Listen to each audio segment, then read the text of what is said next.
दोस्तों, हाल ही में ईरान ने ऐसा कुछ कर दिया है जिसकी चर्चा पूरी दुनिया के अंदर हो रही है। एक कहावत है कि चौबे जी छब्बे जी बनने के लिए गए थे, दुबे जी रह गए।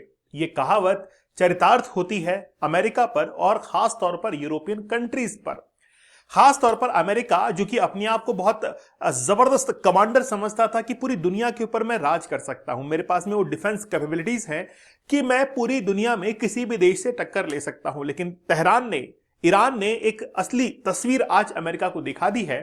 ईरान ने आज ऐसा कर दिया है, कर दिखाया है कि डियागो गार्सिया पर अटैक कर दिया है। अब ये डियागो गार्सिया बीच में कहां से आ गया, बड़ा हम लोग एक्सप्लेन तरीके से समझेंगे कि आखिरकार ईरान ने ऐसी कौन सी मिसाइल का इस्तेमाल किया जिसको वो छिपा कर बैठा था। जैसे हम लोग B2 बॉम्बर के बारे में बात करें तो B2 बॉम्बर अमेरिका का एक बॉम्बिंग, ये मान के चलिए जहाज है, पूरा आसमान में चलता हुआ एक ऐसा ताबूत है जो कि किसी के ऊपर भी अटैक करे तो उसको तबाह कर दे। जैसे इससे पहले ईरान के ऊपर भी जो न्यूक्लियर फैसिलिटीज थी उसके ऊपर B2 बॉम्बर का इस्तेमाल अमेरिका ने किया था और उसके बाद में तेहरान जो था, मतलब ईरान, वो चुपचाप बैठ गया था। इसके बाद में अब देखिए कि आप ये जो जमावड़ा आप लोग देख रहे हैं, जैसे B2 बॉम्बर्स वगैरह यहां पर उड़ते हुए दिखाई दे रहे हैं और भी कई जो प्लेन्स हैं वो कहां पर हैं, डियागो गार्सिया के ऊपर है। लेकिन आखिरकार ऐसा क्या हुआ है कि अमेरिका जो है वो सत्ते के अंदर आ चुका है। रिसेंटली क्या हुआ है कि ईरान ने अपनी लॉन्गेस्ट रेंज मिसाइल से अटैक किया है डियागो गार्सिया के ऊपर। तो हम लोग ये जानेंगे कि आखिरकार ईरान ने डियागो गार्सिया पर ही अटैक क्यों किया है और अमेरिका को अपनी तस्वीर क्यों दिखा दी है। क्योंकि अमेरिका तो यह समझता था कि ईरान के पास में लगभग 2000 किलोमीटर तक वार करने वाली एक मिसाइल है, उसके ऊपर वो कुछ भी नहीं कर पाएगा।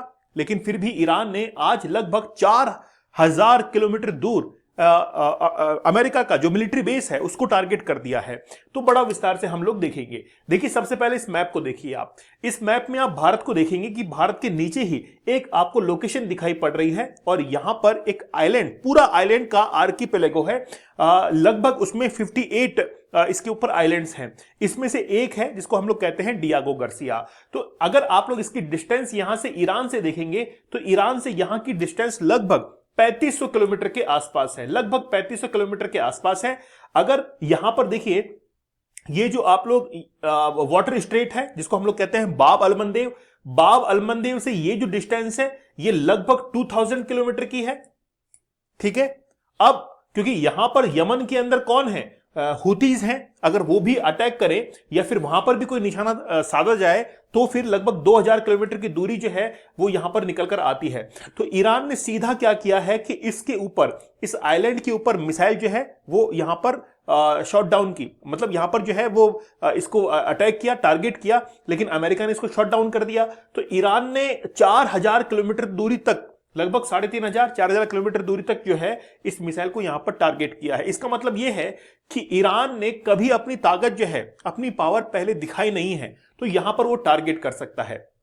अब इस मैप में आप लोग समझेंगे कि अगर मान लीजिए कि अमेरिका का मिलिट्री बेस यहां पर है तो वो इंडिया के ऊपर इजीली टारगेट कर सकता है, वो पाकिस्तान के ऊपर इजीली टारगेट कर सकता है, या फिर साउथ चाइना सी के अंदर ये तमाम देश जो आप लोग देख रहे हैं इनको ये इजीली टारगेट कर सकता है। लेकिन बात यह है कि आखिरकार अमेरिका ने इस डियागो गार्सिया आइलैंड को इतना ताकतवर कैसे बना दिया।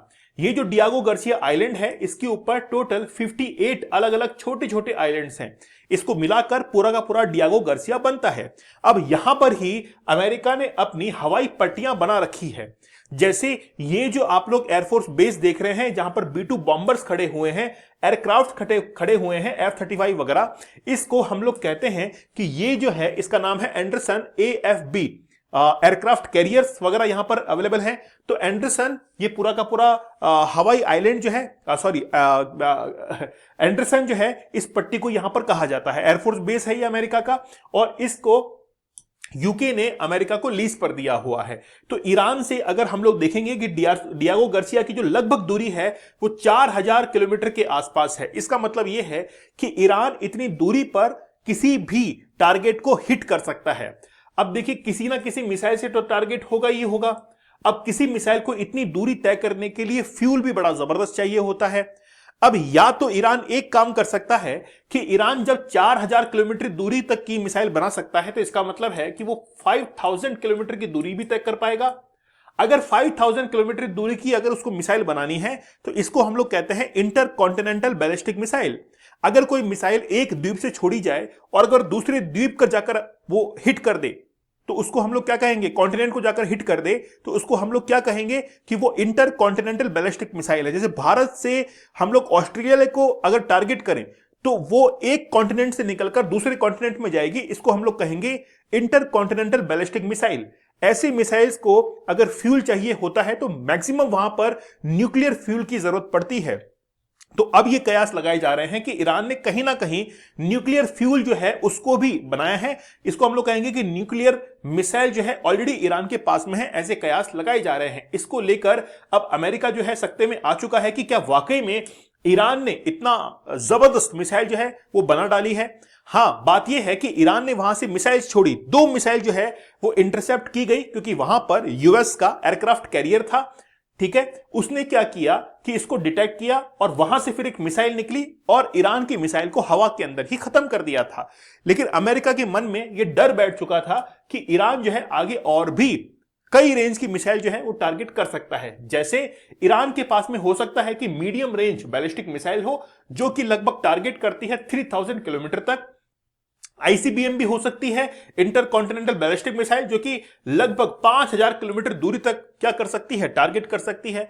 और अगर ये टारगेट रेंज ईरान ने हासिल कर दी तो डियागो गार्सिया जैसे और भी अगर कोई आइलैंड होंगे अमेरिका के लीज के ऊपर, उनको जैसे वहां पर B-2 बॉम्बर्स तैनात होंगे, वहां पर और भी कई मिसाइल्स तैनात होंगी, एयरक्राफ्ट कैरियर्स वहां पर होंगे, तो उनको क्या कर सकता है, ईरान टारगेट कर सकता है। अब अमेरिका यह समझता है कि वाकई में तेहरान जो है वो छुपा हुआ रुस्तम निकला है। भले ही जो है वो अमेरिका ने और इजराइल ने मिलकर ईरान के ऊपर कई निगरानी रखी हो, अयातुल्लाह खamenei जो है उसको एलिमिनेट करने के लिए कैमरे वहां पर फिट किए हों, चाहे वहां के जो डिफेंस मिनिस्टर हैं, फॉरेन मिनिस्टर हैं, सबको एलिमिनेट किया, लेकिन फिर भी आज ईरान जो है वो चुपचाप नहीं बैठ रहा है।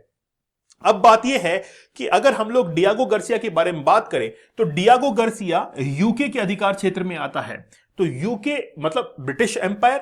एक्चुअली में क्या होता था कि ये जो यहां पर आइलैंड्स आप लोग देख रहे हैं, ठीक है, ये जो आइलैंड्स आप लोग यहां पर देख रहे हैं, ये जो आइलैंड्स हैं ये बेसिकली किसके अधिकार क्षेत्र में था, स्पेन की कॉलोनीज यहां पर हुआ करती थी।